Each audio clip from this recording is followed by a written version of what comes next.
everyone. I'm Nicole Moss, co-founder of Moss Consulting. Thank you for joining us for this very special edition of Moss Minute called Park Talk, where we speak to business owners and entrepreneurs in the neighborhood about their business and learn about what they do and how they do it. Today, I'm here with one of the owners of Drinks, Tim Lupa. He and his wife, Sarah, own the bars together, and we have been really excited to talk to you. I think you're everyone in Easton Park's favorite person now.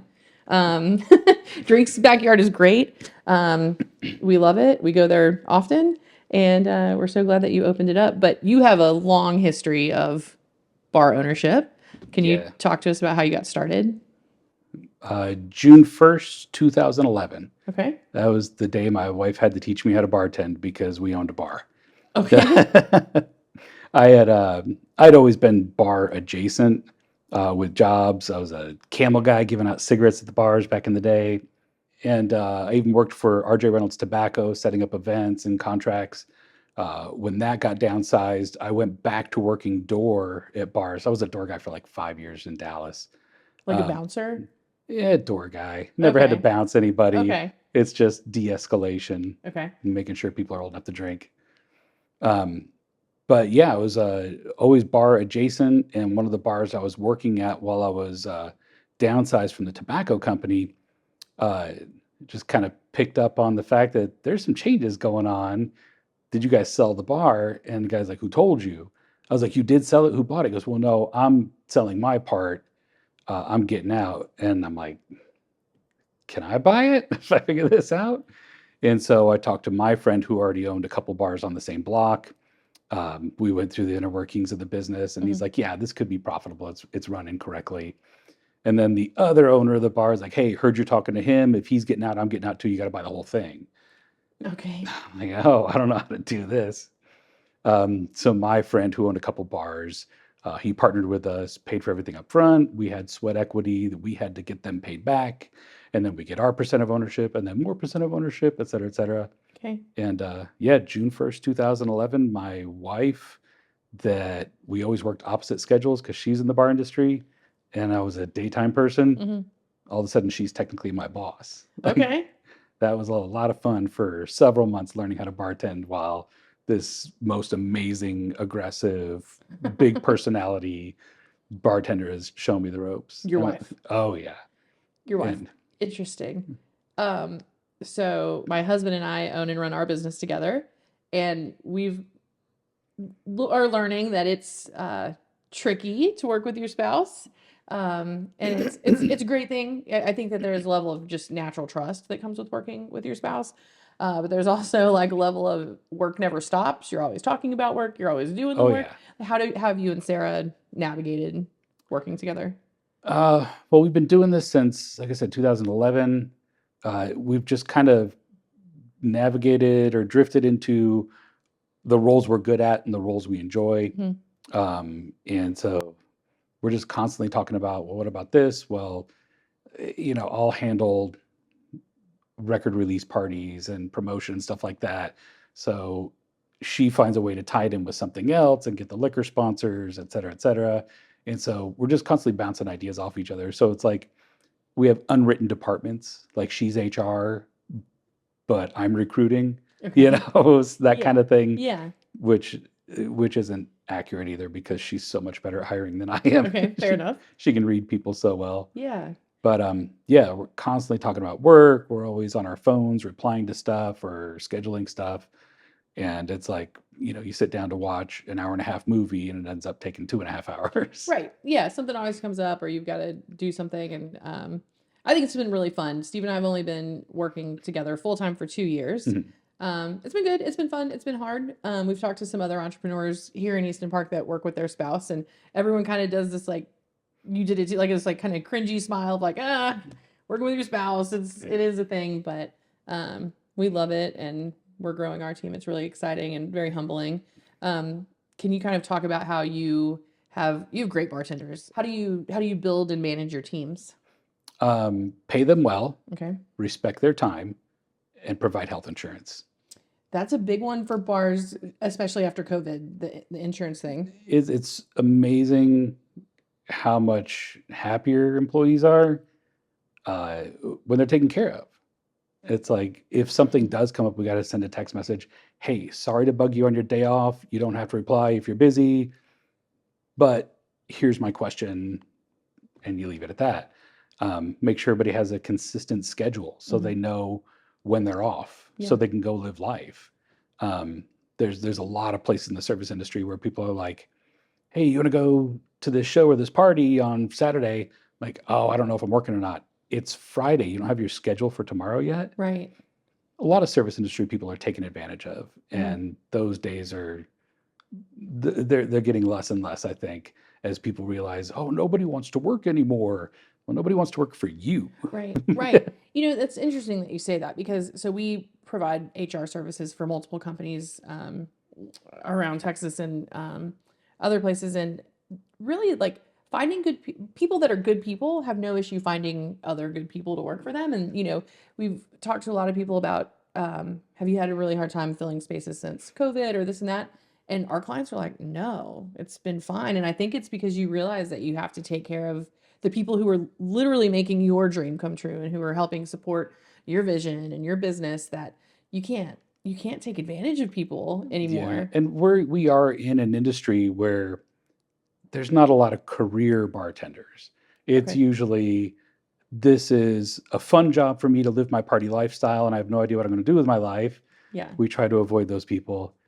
Then there's people who are like, oh, this is an easy way to make money while I'm working on something else for Mhm. my future. And then there's the people that are just lifers and end up bartending forever. And sometimes they turn into the grumpy old guy behind the bar. And so I think it is difficult to find a quality employee, meaning they show up on time, Sure. they communicate, they're honest. And for us, it's personality. We're not just selling shots and beers, we're selling conversation, we're selling interaction. Notice that when you're talking about how great our bars are, you don't say how cold our Lone Star is. Right. You don't say how great that shot was or that mixed cocktail. You say how great the bartenders are. Yeah. And that's what we sell is relationships. And so it is tough to uh, interview people and find out, are they our kind of people? Do they fit the crowd that's coming through? Do they reflect a demographic that's not represented in our staff yet so that they feel welcome? Sure. That's the kind of people we want. Yeah. Work for us for 2, 3, 4 years. We'll take care of you. Just let us know when you're done. Yeah. Or if you want to stay, we'll open another place with you. Yeah. Yeah. Yeah. I think that's really cool. So living in Easton Park has been incredible for us. And I think how we met you is at the Entrepreneurs Club. It was, Yeah. I don't think drinks was open quite yet at that point. We were all not patiently awaiting. Everyone was just so excited about it. But can you talk about what it's like living in Easton Park and what your favorite thing about it is? I think my favorite part about Easton Park are the trails Okay. because we take the dogs for a walk, and it's like if you get familiar or bored with the trail, you just get in your car. Like some people use their golf carts around here. Yeah. You go 5 minutes down the road, and it's like a whole different trail. Right. So yeah, there's a lot of places to walk around. I really like that. I think that's my favorite part. Awesome. And plus the way they laid out the neighborhoods, we were able to get a lot where we don't have a neighbor directly behind us, which is kind of cool. Yeah.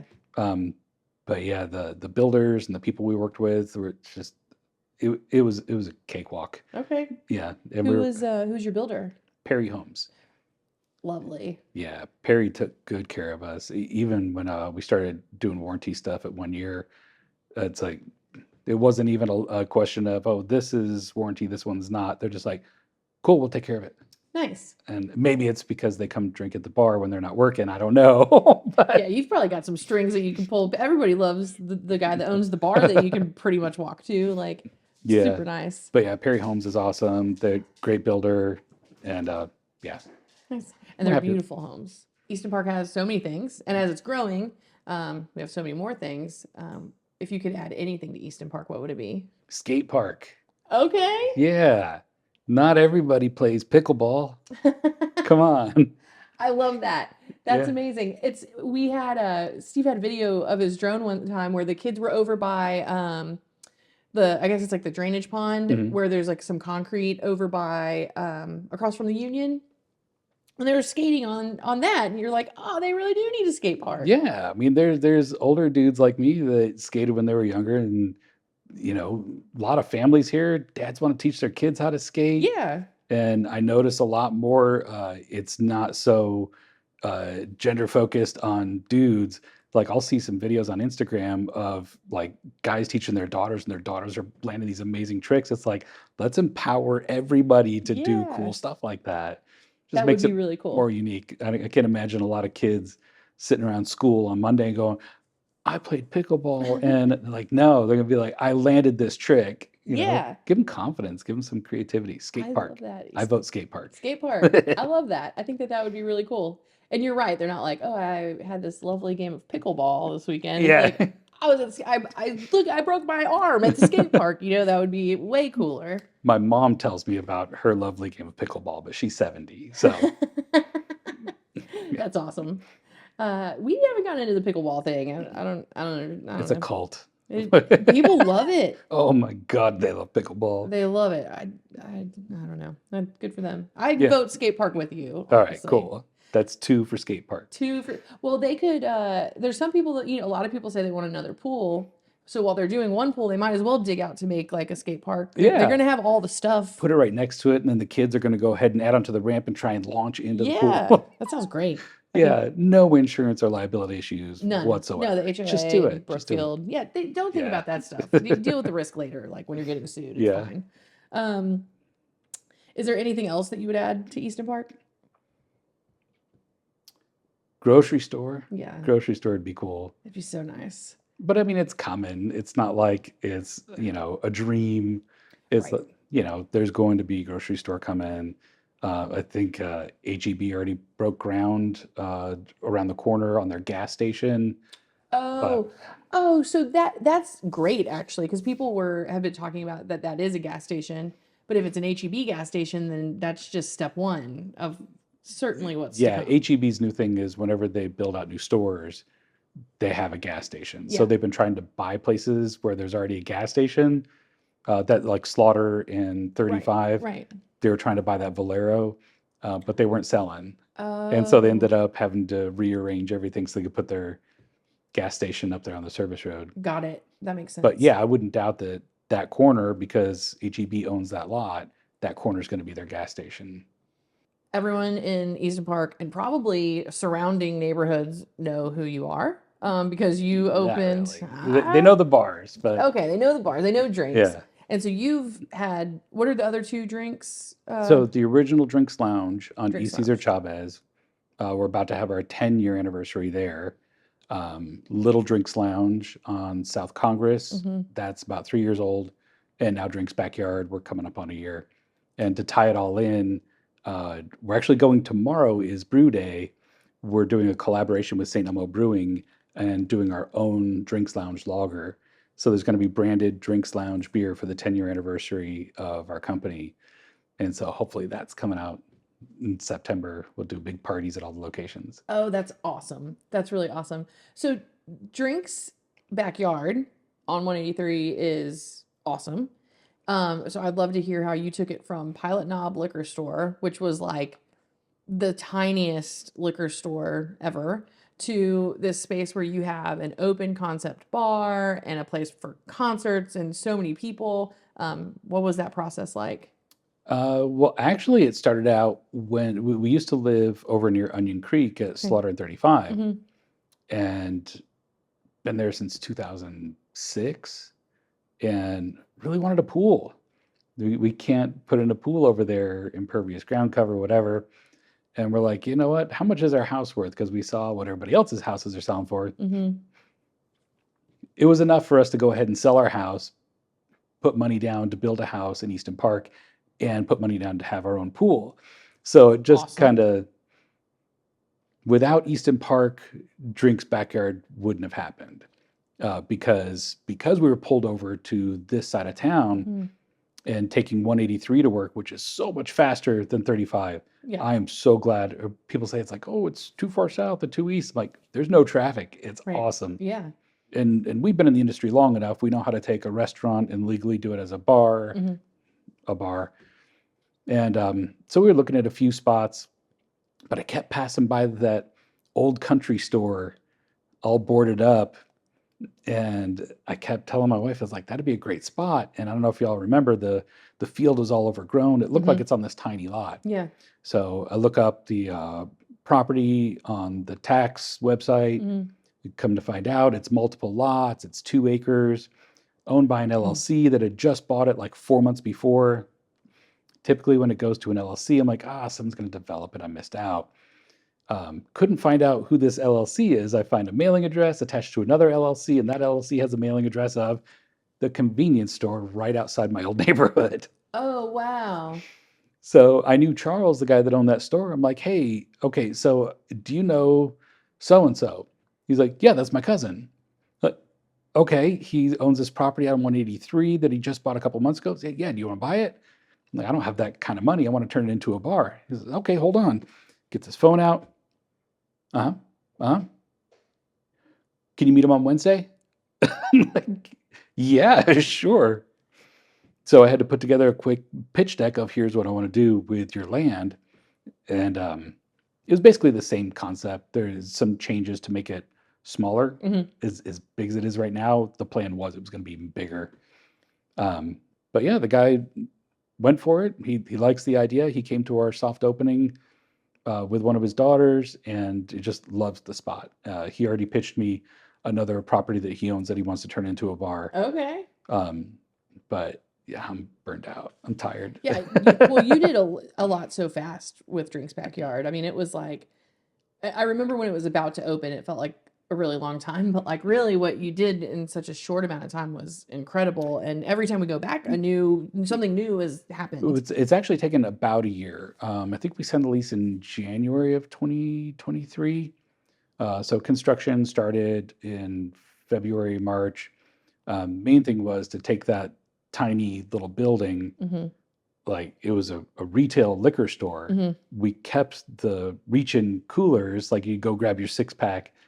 We kept those coolers, but converted the center into a beer tap wall. So it's the original liquor store coolers, uh, and the ceiling used to end right at the coolers. So it's like you could probably walk in there and touch the ceiling. Oh, So we had to wow. get that all ripped open and a beam put in, vault the ceilings, knock out the wall so that we can have double doors going out there, big deck patio area.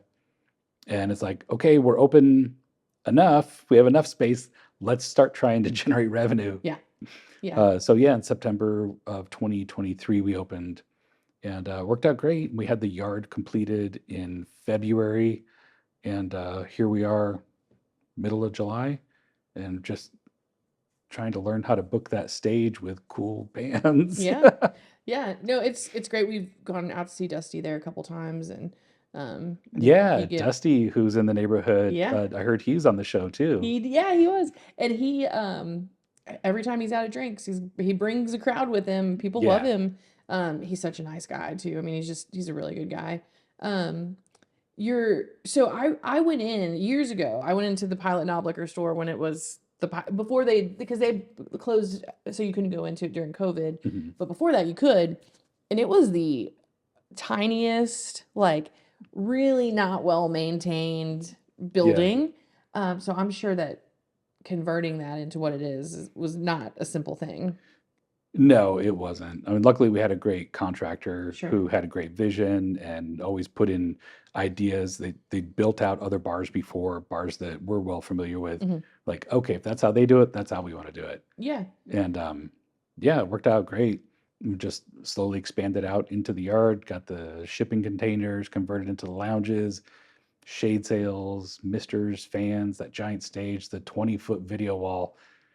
That thing's huge. That TV is too big. No, it's so cool. And there's a group of adults here in Easton Park that we play a lot of Mario Kart. I'm embarrassed to say. Yeah, Mario Kart Mondays. Mario Kart Mondays. And so, well, I didn't know that there was Mario Kart Mondays. You'll see us now probably on Mondays.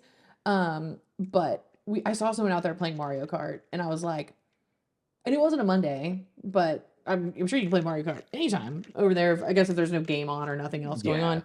And I was like, oh my gosh, this is gonna be a thing. But it's really cool it's been really fun to watch when you just opened it, So when it was just kind of the patio area and not much else, and you guys were working on all the, I remember when the fence was up and all that, to the fence being gone, to the shipping containers, to it's where everyone hangs out. I mean, we've been asking everyone, what are your top favorite bars? And I think everyone in Easton Park, drinks is on the top of their list. It Yeah, it's comes 'cause it's up a the only lot. bar.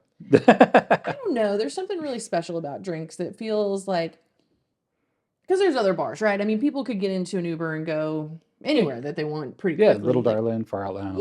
yeah, exactly. So like I feel like there's just something really special about drinks, and I think that it's like the little things that y'all have done, like the Sarah was cutting like sticky pretty paper to put up on the lights, and just little things like that I think really make like a vibe. Mhm. The plants, the planters, like it just feels like home a little. I mean it's close to It home, but it's and it wouldn't feel like that if my wife wasn't such a big part of it.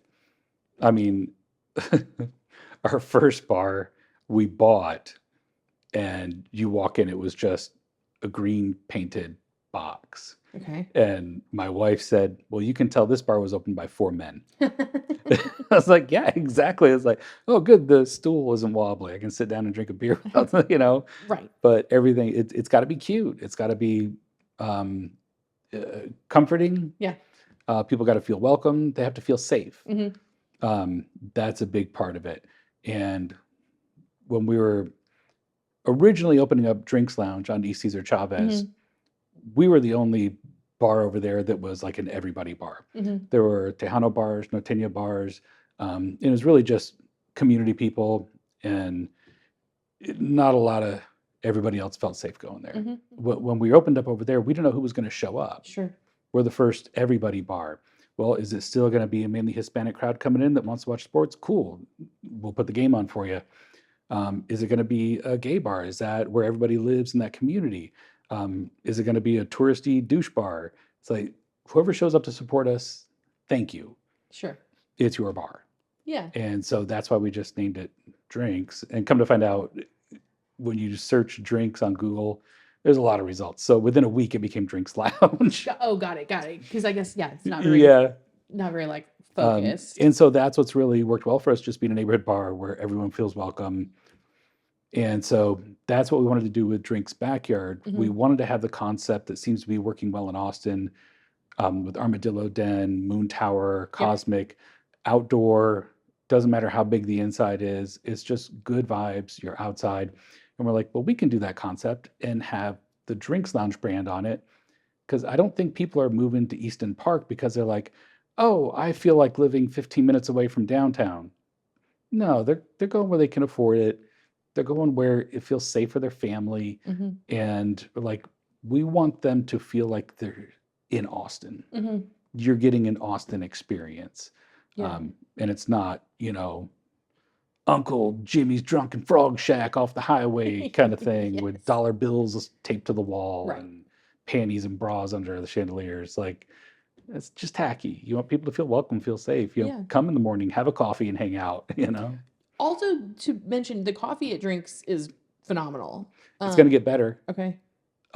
Jenna, one of our neighbors in Easton Park, is opening Later Gator Coffee. Okay. And so she's going to be putting her coffee trailer in the yard and opening up at like 7 a.m. So that's great. Drinks Backyard will be more of a third place for people. So yeah, she won't be able to get into the building where the liquor is, but we have the outdoor restrooms. Yeah. She'll have access to the fans and the misters and Yeah. everything. So you can still come to Backyard in the morning, grab a coffee and hang out. So we're real excited to have her. That's great. That's great. We work from home, and there's only really so many days after days after days after days that you can be at home. Yeah. That office is where I'm at all the time. And more regularly now, like with the coffee and, going and sitting, and working at Drinks. Y'all have good Wi-Fi, I think, because I'm not using my hotspot, but I connect, I think. So, Haven't had any complaints. yeah, no, but the coffee's good, and it's like, I'm not against a 2 p.m. drink on a weekday, don't get me wrong, but when I don't feel like drinking, like to be able to go and have coffee and feel productive and be outside, it's a really cool, I think it's a solution beyond just a bar. Yeah. It's awesome. It's a community space. We want everyone to feel welcome. whether you drink or you don't drink. Like, Yeah. and that's another thing too, is like I was saying, we're in the community business, we're in the connections business. Hmm. It just happens to be a transaction of alcohol going across the bar. Sure. But if you don't drink, we've got mocktails, we've got a number of NA beers, which it's really impressive how much uh, companies are embracing non-alcoholic beverages Yeah. now. Like for me, I don't drink a lot, and I drink Budweiser when I do. Okay. Now there's Budweiser Zero. It looks like a regular Budweiser, like, but if you had it at the lake all day and the label's washed out, Yeah. but it tastes like Budweiser. It's non-alcoholic. That's And then awesome. there's a lot of local breweries that are doing hop waters. So it's like, cool, you have something to drink and something in your hand, something to do, Hmm. but you get to mingle with people, you get to hang out with your friends. And it's not just every night is out, well, let's go out and party. It's like, no, I Right. just want to go be with people and be a part of a community. Well, that doesn't mean you have to get drunk. We got everything you need. So Yeah. Yeah, I think it's an awesome space, and just like the activity out there too, like the big I mean, that is a gigantic video yeah. situation. Um, the stage is very cool.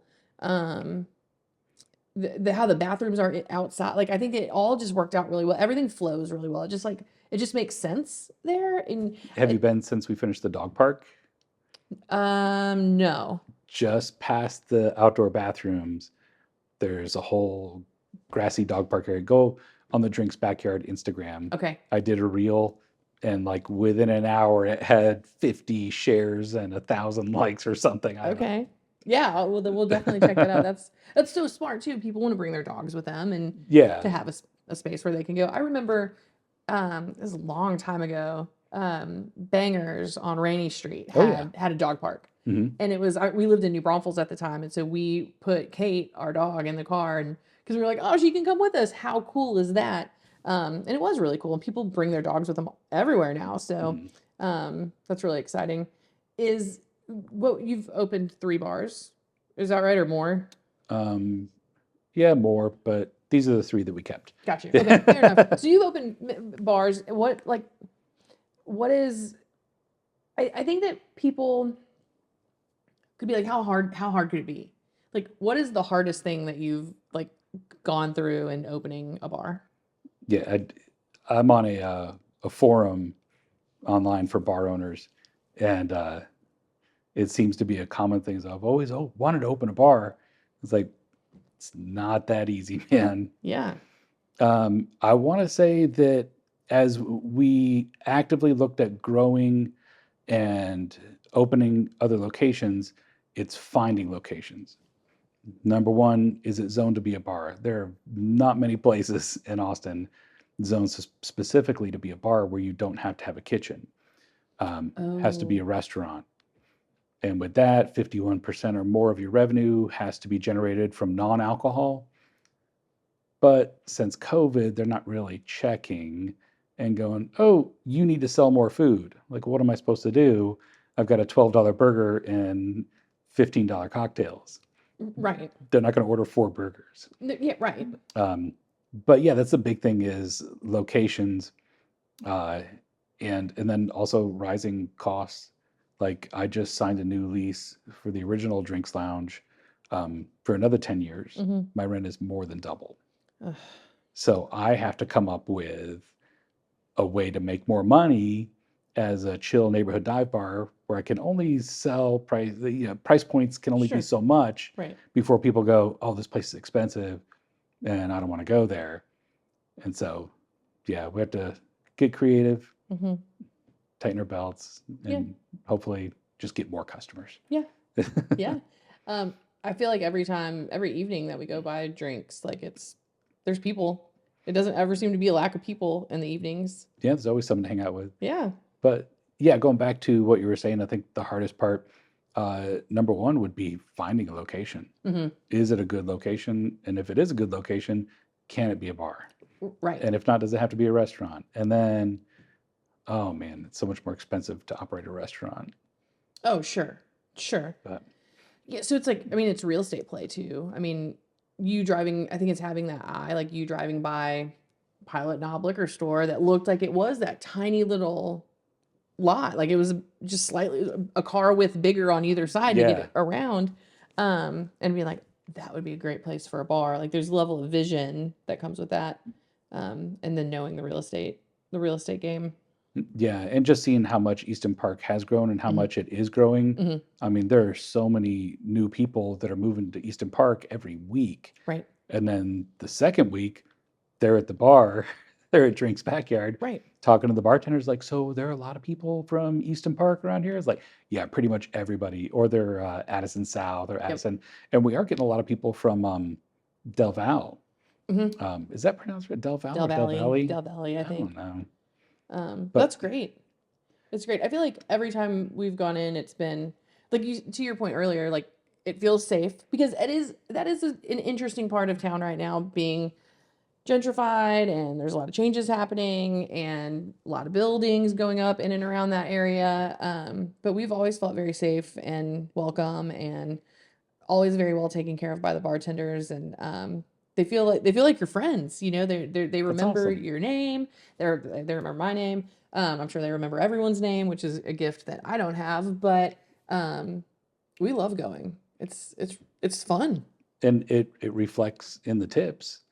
Our bartenders at all of our locations have like amazingly high tip percentages That's great. because people like them. Yeah. And so, Yeah, you yeah. want to take care of people that you like, and when they do special things for you, or they're like, "Hey, I was there," and they gave me like a tiki cup, like the Mhm. clear tiki cup for my cherry bomb that I was drinking, and she was like, "Nah, it's on me," and I took care of her. It's what you do, you know. It's just like they're all just so thoughtful and kind, and they all seem very intentional in what they're doing. Mhm. And the credit for that, like I said, goes back to my wife, Sarah, because she's so good at reading people. Hmm. Um, I'm good at analyzing stuff. Like I can look at a resume. We get 50 resumes in. I'm like, boom, boom, boom. I can knock it down to maybe 10 we want to interview. Hmm. Simple things like huge gap in here, or they're not in the bar industry, or no, they're wording it, they're not a bartender, they're Sure. trying to fake it. So I can sort through the resumes and find out who we need to talk to. But it's Sarah and Cece at this location that are Hmm. so fantastic at finding out who the skilled bartenders are and who's got a good personality and who's going to be a fun anchor that just brings everybody down. Right. And so, and then another part of that is who fits with the team. Are they going to blend well? Is Yeah. everybody going to be buddies? Like tomorrow we're meeting at St. Elmo Brewing to Oh try out our yeah. new beer, and almost everybody that works for us is coming. We're like, all right, cool, we'll open the bars late then. That's awesome. Yeah, everybody comes. So it's so cool that everybody wants to hang out with each other. Yeah. Yeah, it And makes such a big difference too. Especially when you get busy and they're working as a team and supporting one another. Um, I I can't imagine. So we're in HR and recruiting, as you know, and some of the best people that are professionals, past, they've grown their profession out of bartending. Bartenders are the best people you can hire. Anyone in the service industry, they know how to multitask, they know how to be kind. mhm, Customer service is important. Um, they know how to sell they know how to sell. without being a salesperson. Yeah. Yeah, it's a hustle. They know how to work hard. Mhm. They Some know of them do. they know how the good ones do, and then and it seems like they work till the job gets done, which is um as I get older, I realize the workforce is changing and the Yeah. expectations, and what people are willing to do, which seems like such a silly thing to say at work. Like, I don't know if I'm willing to do that, even though you're paying me. But people that come from the service industry it's a different breed almost. Well, like I said, I think that goes back to, unfortunately, in the service industry, employees are exploited and they're taken advantage of. Hmm. And some of them think that's the norm. And so when they do get a chance to exit the service industry, yeah, they've got a stronger work ethic and they typically work harder, but not by the right. It's like you don't beat a dog to get it to learn a trick, Right, and right, that's a bad analogy. They're not animals, obviously, but right. yeah, you get what I'm saying. Yeah, they're like, it's like they're being treated well, so they're like, oh, this is great. Let me, like, it's almost like they feel appreciated, so it's like they owe like this harder work. So I think it's great that that's at the top of your list of I your think people.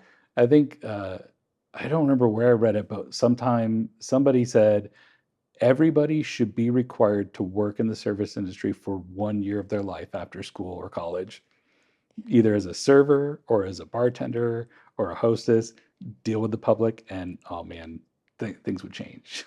I agree. My husband was a bartender for a really long time. And he said the same thing. He's like, everyone should work in the service industry Mhm. for a year.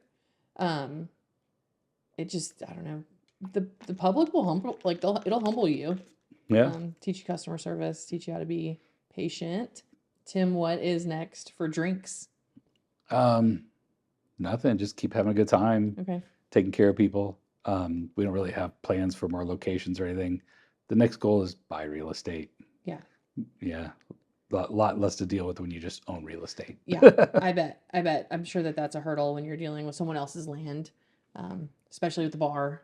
Yeah. Well, like I said, the other location, they doubled our rent because they know we're not going to close and they know we're not going to find another location. It's like, great. We're paying top dollar for a building that probably hasn't been touched since the 70s. Yeah. But whatever. I still have a job. Yeah. Yeah. For 10 more years, it sounds like. Yeah. Although that location, obviously I'm not the one dealing with the building stuff. So, but for me, it's like, it's a cool spot. Like it feels a little like the 70s, like, just the vibe of it. It's a cool vibe. The funny thing is, the original Drinks Lounge on East Cesar Chavez has been a liquor store and it's been a bar basically since the 60s or 70s. Okay. I found a phone book from 1984 where it was a place called the Wrangler. Okay. But because it's been a bar for so long, when we went in there and just like, we just don't want a gimmick or anything, just call it drinks. Because it was such an old place and had so much history, we're like, maybe it has this vibe of back in the day, it was fancy because we got those tall booths, and the nice chairs. So maybe back in the day, it was this nice cocktail lounge, supper club. Dad's got a client in town, he needs to close the deal, and that's where he takes them. Yeah. And it's just still there, like 40 years later. Yeah, it's cool. It's really cool. Awesome. Thanks everyone for joining this very special edition of the Moss Minute with Tim Lupa. Thank you. We will see you next time.